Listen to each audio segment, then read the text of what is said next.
All right, so I'm going to record this, and then this way we can kind of use the AMA on our YouTube channels and maybe write a blog article about it, so that will be good.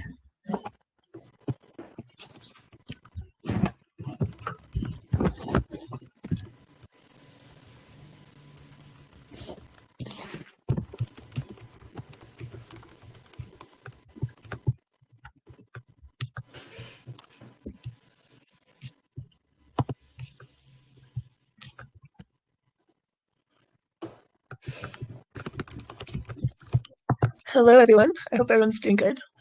We're going to start in just a minute. I'm just going to wait for more people to join.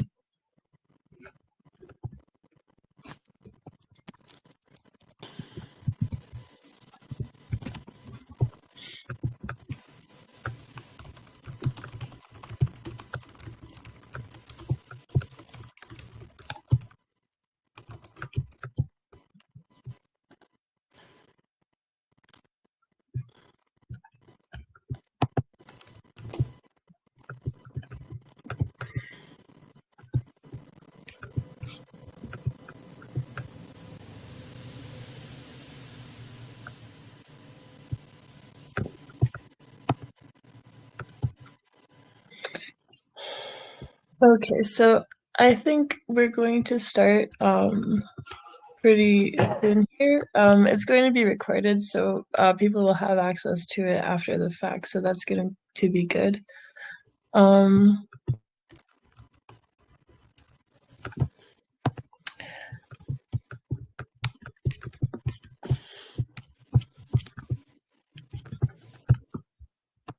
I think anyways, like more people will join once we're started, so I guess we can start now. So Fernando, it's nice to be here with you. Can you give us a little introduction to who you are and a bit of your background?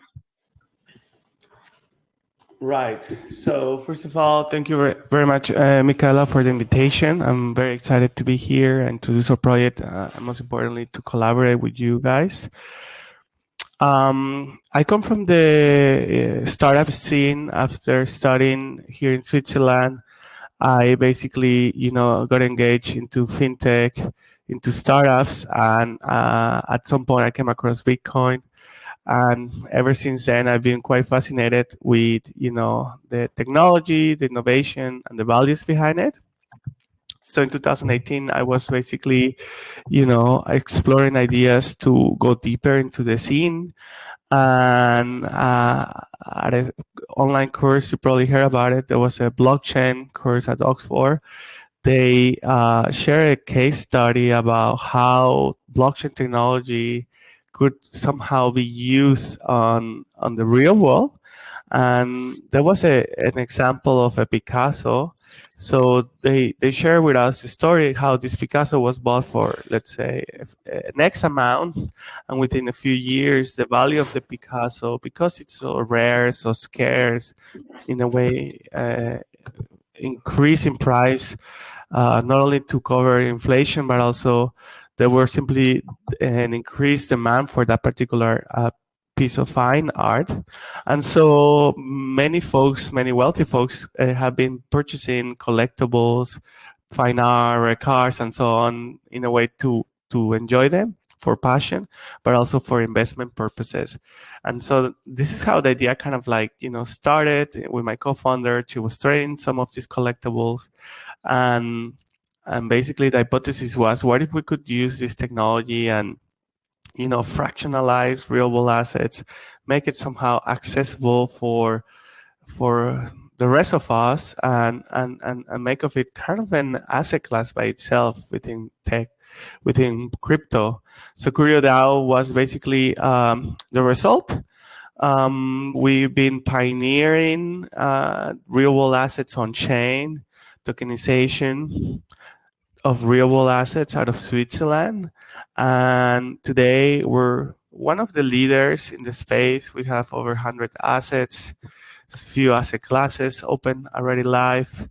And most importantly, we're leveraging what is known as the Crypto Valley. You probably heard there's a region here in Switzerland and Liechtenstein called Zug and Vaduz.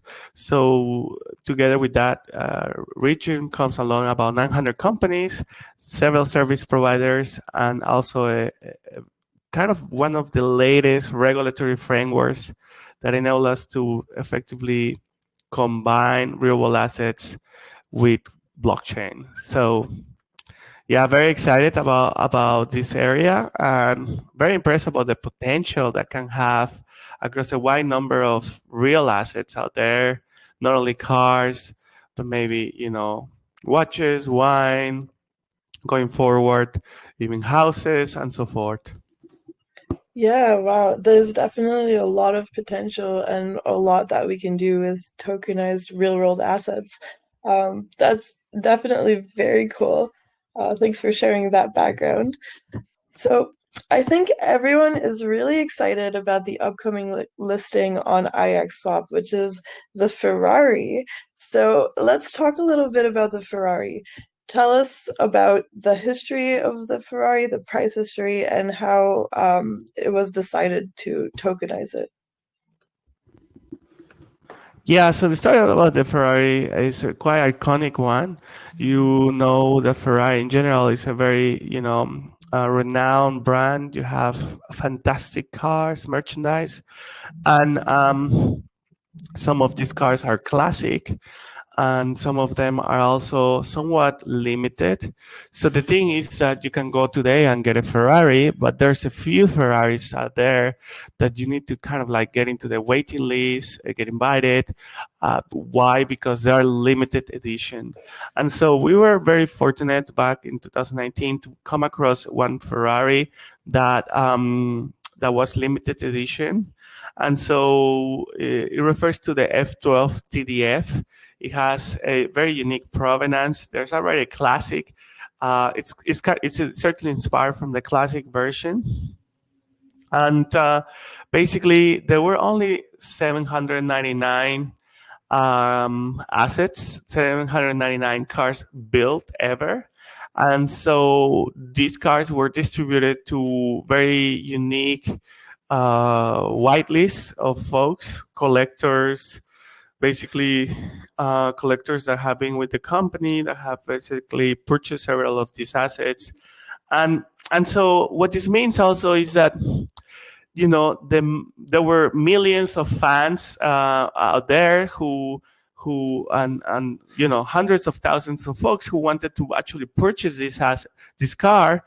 However, they could not get their hands on. Why? Because they were it was so scarce, so exclusive. And so basically, one of these folks decided to auction his car in LA. And so basically, I think he paid around 500,000 to buy the car, 550,000 to purchase it directly from Ferrari. And so 8 months later, he auctioned it in LA, and the car was purchased for 1.5 million. And you may wonder, Wow. why would someone pay that premium? And the reality is that there's just so much demand for so very few assets that in a way creates that spread. And so ever since then, of course, some of these cars have been shown publicly. They maybe take part of special events, special venues where the cars are shown to the public. Maybe some of these classic cars take part of iconic races and so forth. And all these events, as together with who owned the car before, in which garage was it shown, and so forth. There are attributes, and these attributes add value somehow to the provenance of the car, the history of the car, and they all, in a way, distill on that price premium. And so, basically, we gotta consign this car. We pitch it to regulators in Switzerland, Liechtenstein, and this car became, in a way, the world's first tokenized collectible. There was so much work behind, given that it was basically, the question was not here, let's tokenize it. The question was here, how do we tokenize it?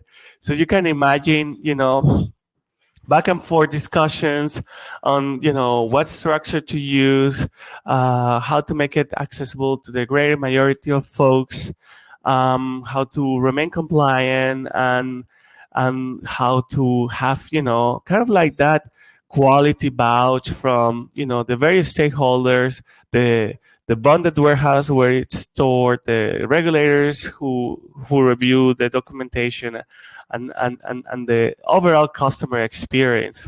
So, as you would imagine, when the car went live, when the token, the STO went live, it got featured globally.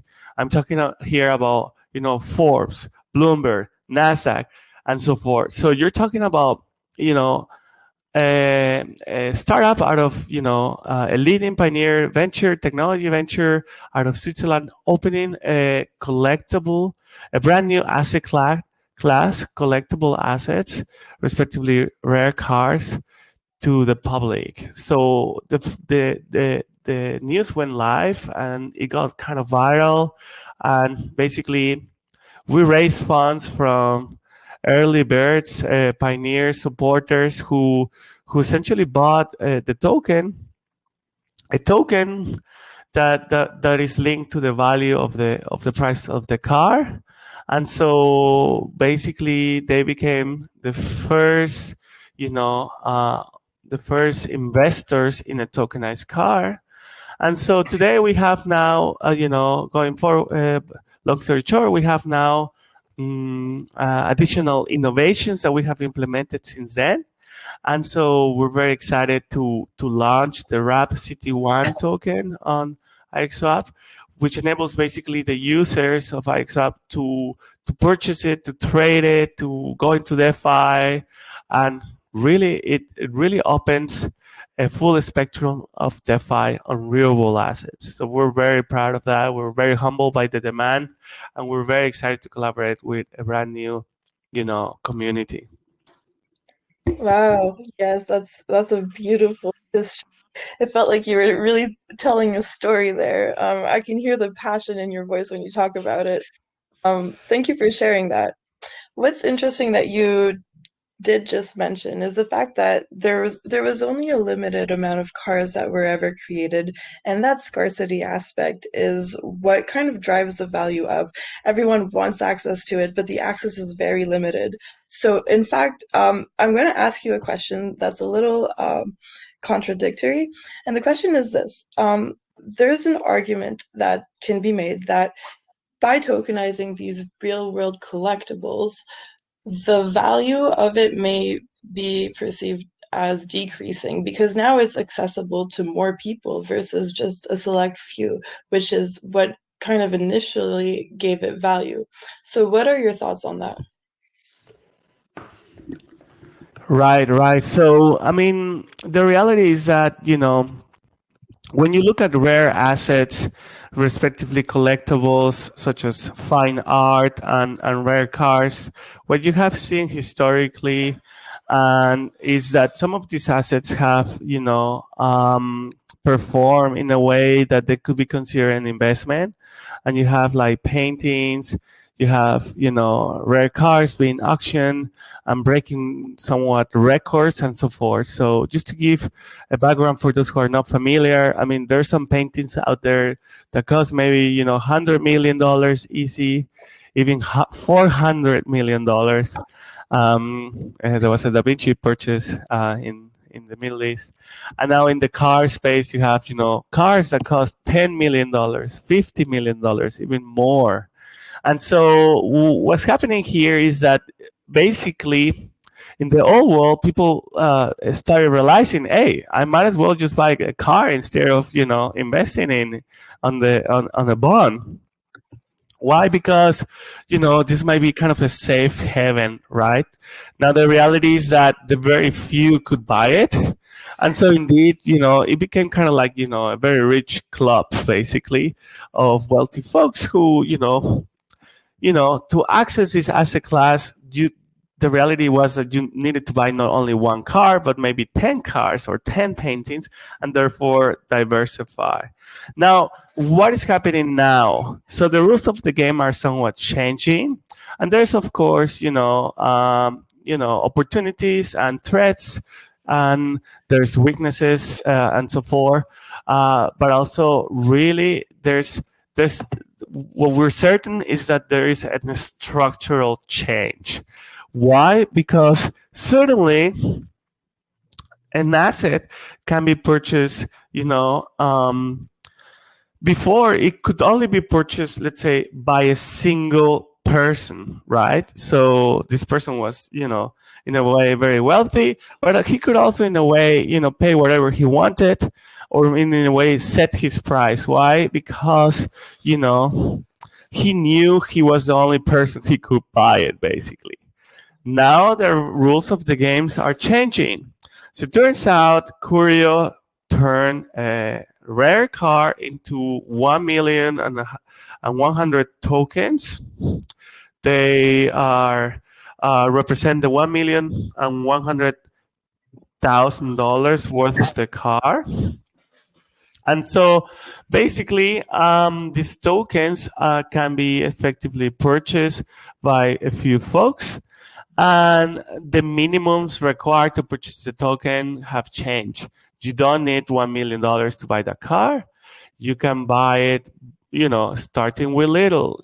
I mean, within our IDO, I think the minimum was $100.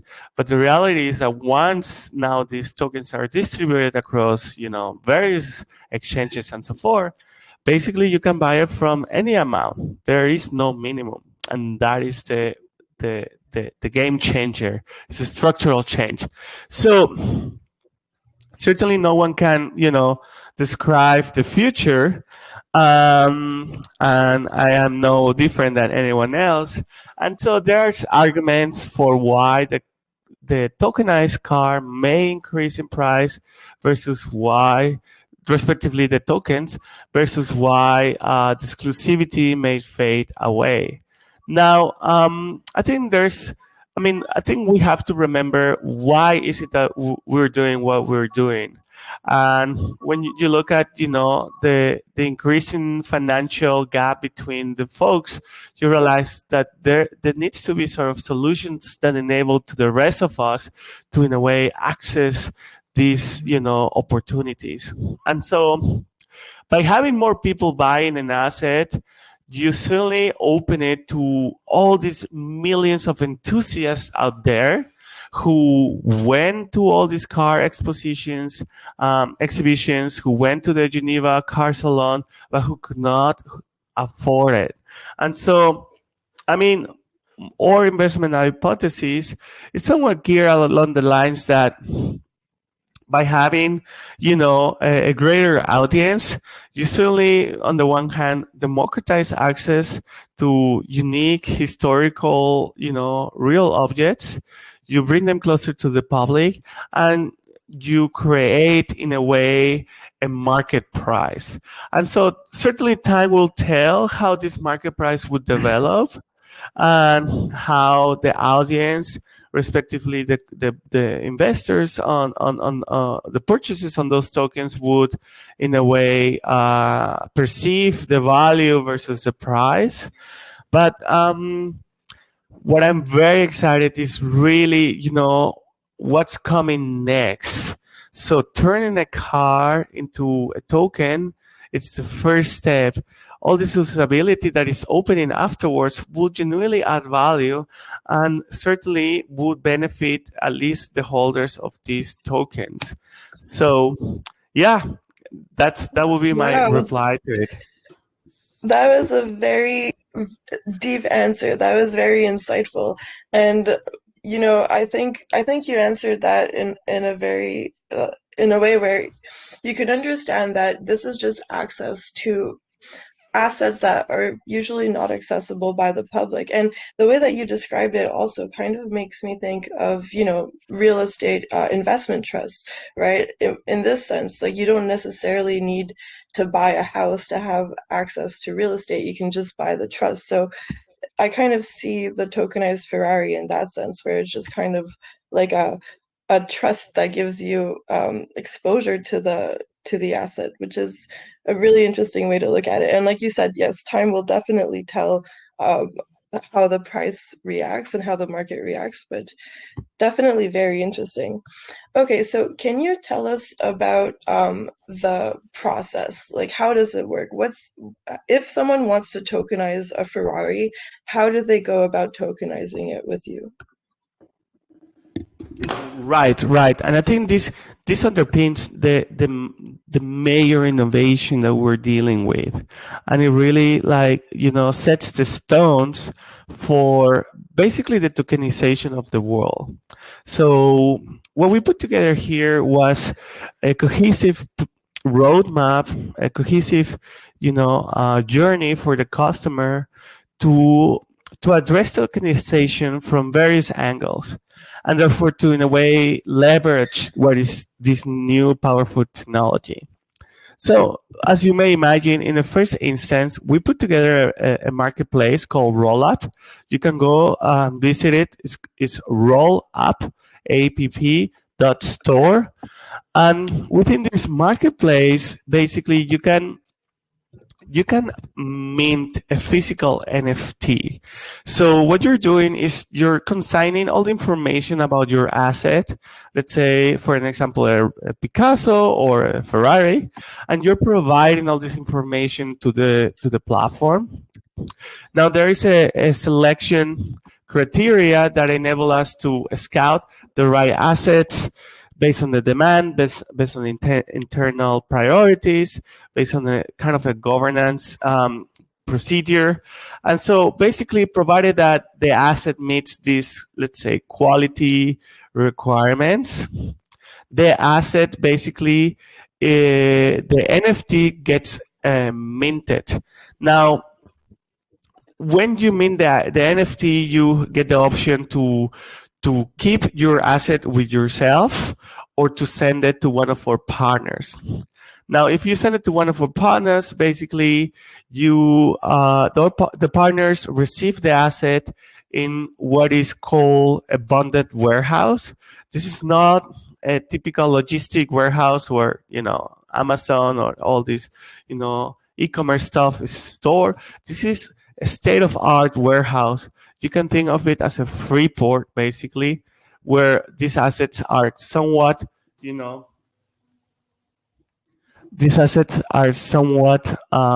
basically protected from climate, from all this kind of external inputs. And once the asset is basically has arrived, is covered, in the right conditions, is maintained by the experts. Literally, it's a white glove service. And so basically what happens then afterwards is that you get an NFT that represents the real world asset, a physical NFT. And then you can decide, across a few options. You can decide basically to sell the NFT, to resell it, similar as you would do on any other NFT platform. You can resell it on Rollup, or you can, resell it on anywhere else. Basically, you certainly can sell your car via an NFT globally to a global market. And anyone from the whole world can purchase NFT, and you can get basically paid for that. So at that point, the NFT is somehow, trading in the hands of traders. The second option that you can also do is that you can decide to just sell a fraction of your NFT. So why would you want to do that? Let's say the car you bought is 500, today is 1 million. So you want to realize a little bit of profit, so you decide to sell 20% of the car, but you think the car is going to go to 2 million. So you want to keep your position a little bit, well, in this case, 80% on that car. So by doing that, you're fractionalizing your asset, and you're enabling new investors access basically an asset class that was simply not allowed by creating those tokens and selling them basically via decentralized exchanges, via SEX, or via an IDO basically process. So provided that you sell those tokens, then that means you cash out a portion of that upside, but it also means you still have exposure to the upside because you still have a portion of those tokens. And the last but not least is that you can decide simply to take a loan on your car. And so basically you can pledge your assets as a collateral and get a loan on that asset. And that shows how powerful blockchain is. You don't have to go to a bank. You don't have to go to like, a boutique, car financing, art financing, shop or fund. You just, with a couple of clicks, you have access to liquidity. And so basically, long story short, once there is a buyer for a specific asset, he may hold some of the tokens, he may hold a lot of the tokens. Basically, there's a purchase request for that particular asset. There's a bid process where people can basically bid for purchasing the tokens and therefore redeem the real world asset. At that point, basically, the cycle of tokenization ends. And so the tokens are burned and the Ferrari or the Picasso is sent to the collector. And basically, the token basically is burned. And so this is how the cycle for tokenization how it works. Okay, cool. Very detailed. That's a lot of steps, and but there's also lots of use cases. So you mentioned using your tokens as collateral. So can you actually do that on Curio Invest or Rollup? And can you just kind of go through the difference between Curio Invest and Rollup? Yes, so we're focusing on basically bringing real world assets to DeFi and bringing, most importantly, liquidity to real world assets. And so today, if you buy, let's say, the Ferrari tokens, you can basically lock them within the Curio DAO protocol. And by locking them, you're creating a over-collateralized position.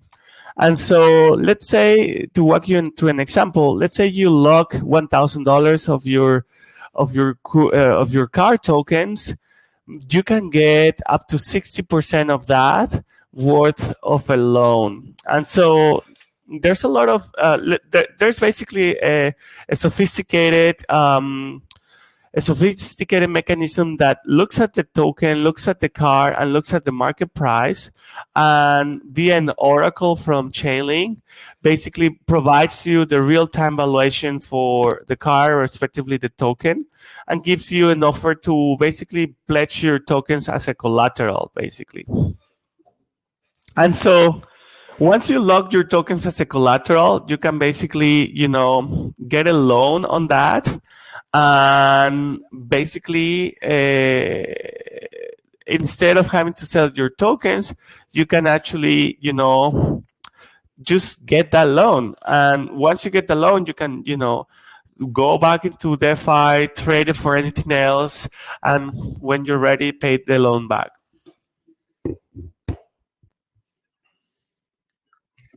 Wow, okay, cool. So that's definitely a very interesting DeFi opportunity there for the use of real world assets. So it's really cool how we can merge kind of like real world with like the electronic world in that sense, all on blockchain.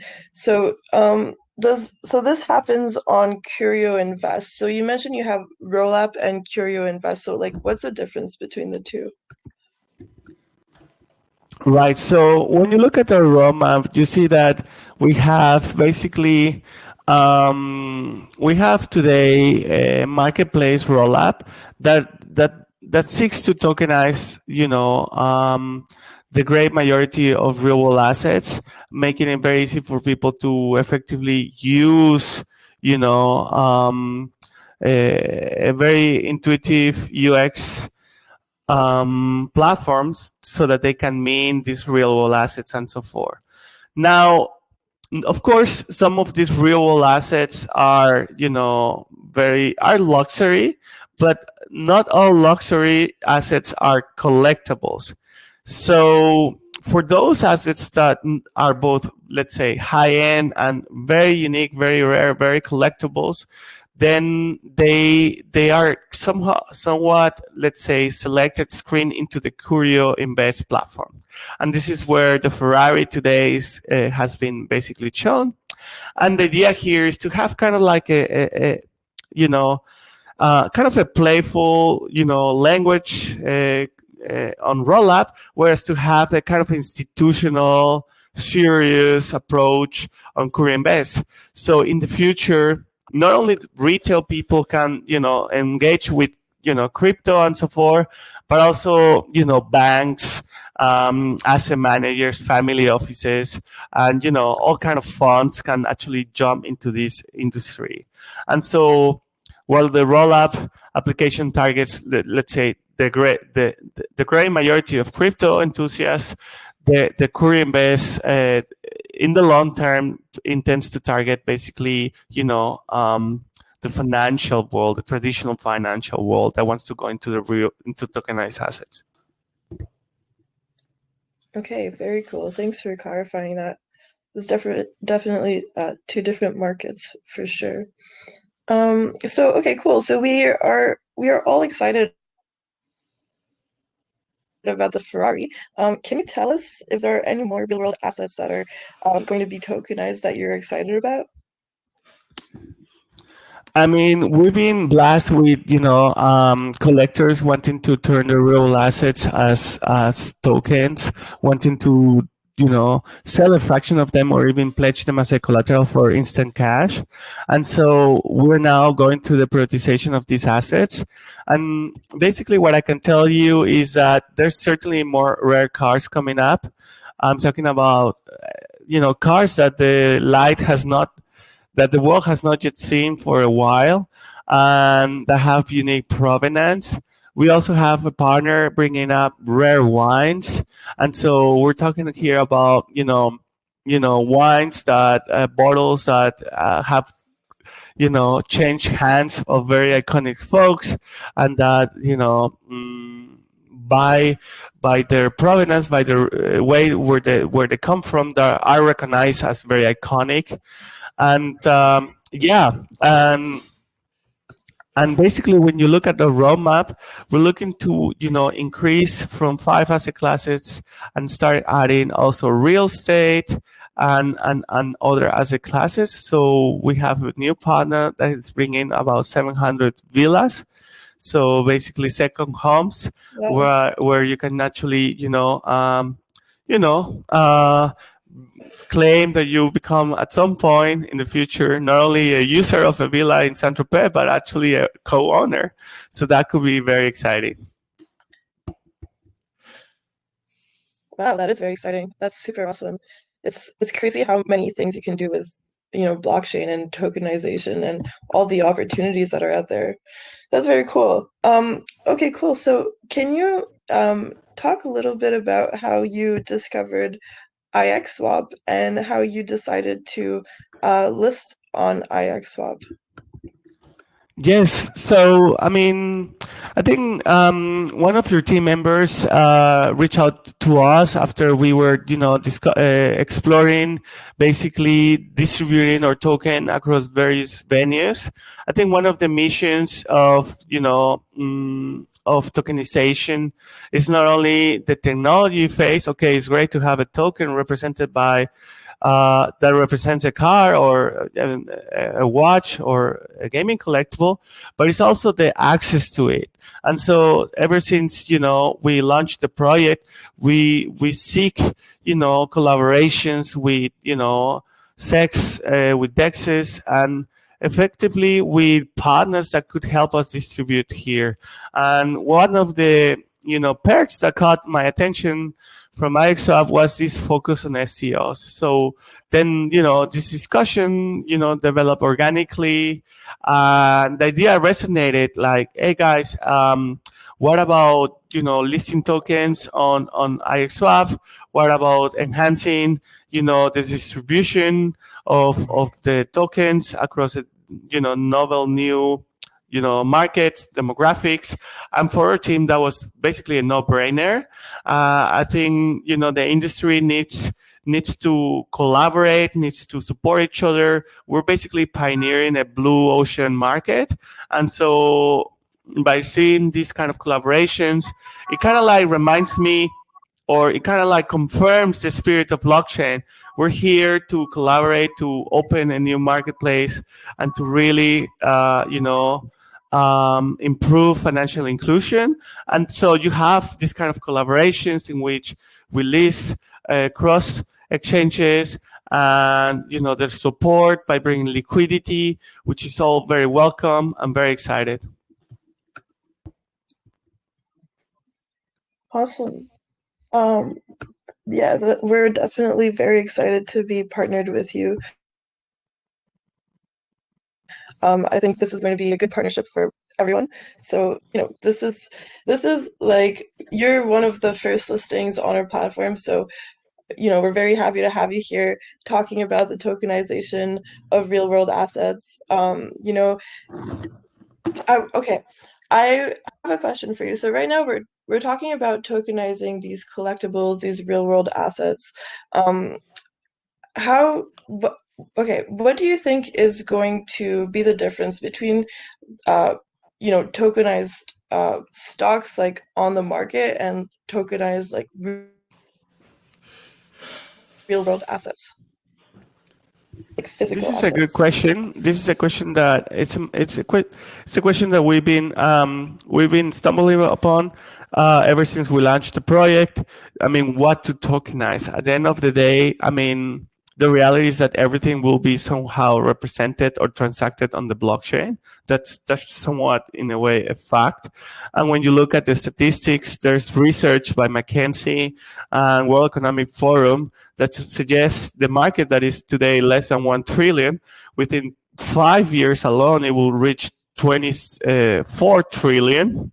So we're talking about more or less 10 times the crypto market today. So that's a 10x within 5 years. When you compare that to the equity market, it's about 180 trillion. So basically, you're talking about there, 7x or so. And so what I believe is that, there is already in a way a significant infrastructure for stocks. There is already in a way significant infrastructure for, products, structured products, and so forth, to trade stocks, bonds, to trade on all these exchanges. And so the need or the urgency to change, in a way, is not so latent there as it would be, let's say, on private markets, on startups equity, or on real world assets. Why? Because until today, trading a stock of a of a startup, or accessing venture capital, alternative investments like collectibles, rare art, and so forth, is genuinely a pain. I mean, if you want to access this space, you're talking about having experts, tech, mechanical, finance experts, or maybe just accessing funds that have crazy minimums, maybe $500,000 and things like that. So there's really not, proper alternative. So I am of the opinion that, going forward, it is not the stocks that will leverage these, let's say, publicly traded stocks that will leverage this technology the fastest. However, it is the alternative investments. Now, clearly, the market is much smaller compared to the stocks. So the question remains certainly open. but what I can tell you is that there's a number of players popping up, focusing on specific niches, and basically there's significant traction. Basically, transactions, VC transactions. There is smart money coming into this space, so I'm very optimistic about what blockchain can bring to alternative assets that were somehow non-fungible, very difficult to trade, very liquid, and so forth. Oh, awesome. You have the best answers to my questions. So according to you, tokenized stocks and just public equity is more kind of redundant in the blockchain space, and you think what's going to really shine is the private capital markets and like these kind of like inaccessible assets that are currently out there. So that's definitely a very interesting outlook, and I think it's a very valid the way that you've structured your thought process around that. That's very interesting. Thank you so much for sharing that. Okay, we've been talking for 40 minutes. It feels like it's only been a few minutes, so I can't believe like how quickly this conversation is going. It's really nice talking to you right now. I think we're gonna start wrapping this up. I still have a few questions. I just want to ask anyone here who has questions, just write them in the chat so we can answer them at the end of everything. So do you want to tell us about exciting upcoming news or plans for Curio Invest or Rollup? Oh yeah, thank you so much for asking that question. So we're extraordinarily excited to be hosting a venue. So now after Corona, lots of isolation, we attended a few events, and I just realized the value that conferences bring, connecting with different folks, seeing each other in person, and having deals, done there. So we're very, very excited to be hosting coming up next. I think in 4 weeks, end of May, we will be hosting around venue with partners. Clearly, Ixfob is invited. We're now in discussions with you, Michaela. And basically, this venue will be taking place in Davos. You're looking at a small town in Switzerland. Some of you probably have never heard of. However, one of the most relevant, iconic conferences, the World Economic Forum, is happening there. And so what you have there is several side events, basically leveraging that audience and in a way, capturing or using the week, the platform as in the way to announce collaborations and so forth. And so we are very, very excited to have to be hosting a venue there, having some presentations from the 22nd to the 27th of May. And I think there we will be, of course, announcing a few collaborations, some nice new partners joining our ecosystem, new asset originators, and some investments done in the project and so forth. So stay tuned. And if you happen to be in Europe, make sure to check your calendar. If you can just come by, visit, stop, and say hi. It's definitely going to be worth it. So 21st, 22nd of May to 26th, 27th. Make sure to write it in your calendar. Davos. Very excited about that. Yes, definitely very excited. And IXSwap might also be there, so that could be very interesting as well. Lovely. So lots of cool events happening. I just met you here in Amsterdam, which is a lot of fun. Okay, I think I have one more question for you. So and I think the audience wants to know this question as well. Are you planning on listing future tokenized real-world assets on IXSwap? Absolutely. I mean, the idea here is that, now that we have this first gateway and communication open, basically the idea is, the more assets we tokenize, the more assets we can list. And certainly the idea will be the more assets we can list with our new partners, including, of course, Ixfob. So that's something we definitely want to see. We want to see more assets listed at Ixfob. We want to see a stronger collaboration on the liquidity side. We want to see bigger pools. And so this is something I'm in discussions with Aaron, with your team.